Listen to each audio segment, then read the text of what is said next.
Whakalawhatu once again, Chihiko here, live on the rock. Just another Saturday. Norms here being at the bush, harvesting, getting some taros for our weekly supply at home. Just me, Maka, and Osa today here at the bush. So, thanks for joining us again. See those taros? They're pretty much ready for harvesting now. So when it gets to the stage of harvesting, you don't really worry too much about the weeds. Unless you want to get the hoolies, keep them growing, and just keep it clean. But most times the weeds will come on. The taro's already set, good for harvest. This is for your weekly supply. Those are our taro shoots there for replanting.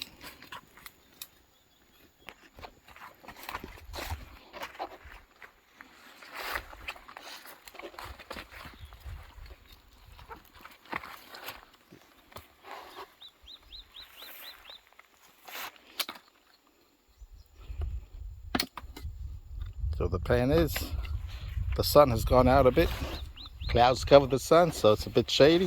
If it keeps being like this, then we might just plant some of our hoolies, see how much we can get it over and done with before heading off home. We come up pretty late this morning, around about 9. So if it's gonna be hot, then we'll just leave it for maybe next week in the evening sometime. Much cooler, or early in the morning. We call those ones a Taro fasesea, the pretty popular taro here on Niue. A lot of people like that taro, the fase and the manganonu. Those are the main ones that are pretty popular over here. Fasesea and fasiul is pretty much amongst my top favorite taros. Que fem, posa? Alright. Hawakan bum? Homo. I want to go to the sea. No, thank you. I hate cold water. It's too cold and So Maka here, he'd rather come to the bush and work in the bush than going spearfishing, which is kind of like a strange one for me, because I prefer the other way around when I was about his age.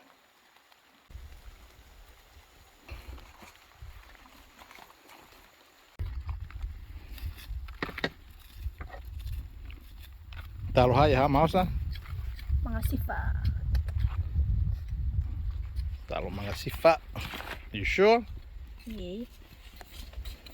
This is a mga sifa. So when we're cleaning the taros or preparing the taros, most times the part here is the new leaf. Normally it's always the new leaf that comes up from the body of the taro. Taro stems, taro stalks. So it's the new leaf. It's not fully open, or sometimes it's fully open, but it's much softer than the other leaves, like this one here. So those are the ones that we normally pluck off. There you go. So we pluck all these ones and we keep them for eating. We turn it into a lu, or some Pacific Islands call it palusami. We put meat in it, corned beef or lamb or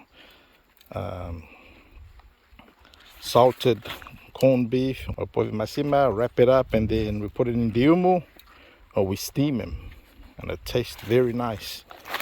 So there's a collection there that we have. So we always keep them. Also, just a heads up, because I've been reading online, I've come across a few instances online where some people take the taro leaves, they see it in the supermarket, and because it's so green, they think it's just like kale or whatever other greens that they use for smoothie nowadays, healthy smoothies. So they take the taro leaves and they blend it up or add it onto the smoothie or blend it as a smoothie, drink it. Bad idea. Bad idea. Don't ever do that. You can't eat these raw. It will leave your throat burning, bitter burning. And those accounts that I read online where people have mistakenly thought that these are like kale and other leaves they use for smoothies, it was, let's say to them, it was a terrible experience. So for those who are in the know, it's a no-brainer. But for those who doesn't know, now you know. If you watch this video, don't ever blend these or eat these raw or add them onto your raw salad for eating. That's not how it's done. Cook them well and it'll be all good. Okay, that's just a little pointer.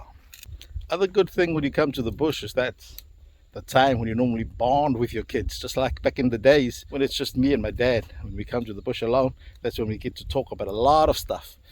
He'll tell me about his history and we'll talk about issues because it's just a one-on-one time. So that's one thing that I kind of try to maintain, or sometimes my kids will bring it up and then it's kind of hilarious. Like just now, my daughter there at the back, Asa, she was just telling me just before, she was laughing, saying, "Dad, your voice sounds weird. You sound funny when you speak in English in comparison to when you speak in Niuean. It kind of sounded like you're putting on this accent or something." And I said, "Oh, okay." But what the funny thing was, she said, "Mom is worse." Asa, on to you for your take. What do you say? Yeah, so if you guys see my dad when he's on camera and he speaks English, it's like got a different accent, different way of speaking compared to how he'll speak to us. My mom just sounds funny. My mom is like, "Oh yeah, you know me, back in the days." It's like, "Oh wow." And when she's talking to us, she was like, "Oh, something different. It's like a different personality." Yeah, that's one funny fact, y'all. Okay, thank you, Asa. One other thing, we try in our home, we try our best for the kids to speak in Niuean, but we're having a struggle with that at the moment. The kids, most of them speak Niuean. The older lot, they speak it fine. The younger lot, they do okay. But the main problem that we have is because of this fella over here.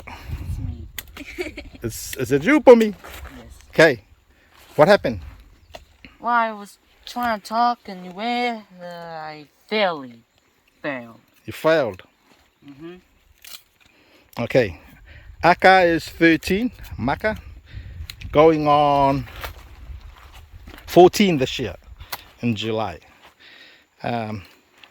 What happened was Maka just started speaking when he was about 8, roughly around about that age. Then he started to string a few words together into a sentence. But all along, we were trying to get him to speak. So when he started talking in English. So we were happy, at least he's talking. So we just let him speak. But now we're trying to get him to speak Niuean, and it's a bit of a struggle. But the good thing is he understands everything in Niuean when we talk. Is that right, son? Kind of, but short. So that's just a little bit of a bonding session. Some of the stuff we get up to or talk about when we were at the bush.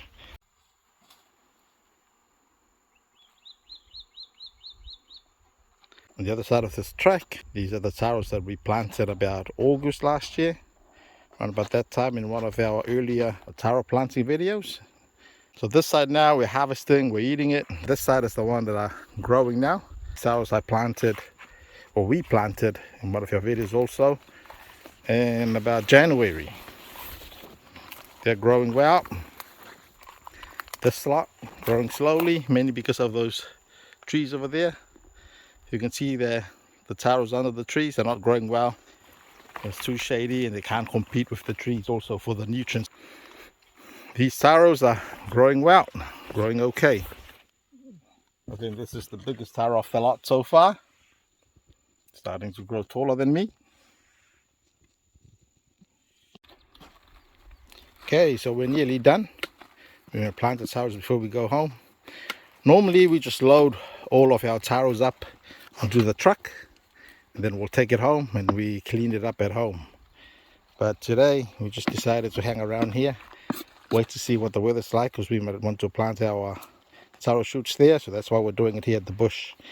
And it's much easier, much better when we do this here, because we don't need to worry about the mess. So we just clean the taros, cut the leaves, just leave them on the ground. It's good for the soil. Whereas at home, we have to tidy up the leaves and everything else. So that's another good thing.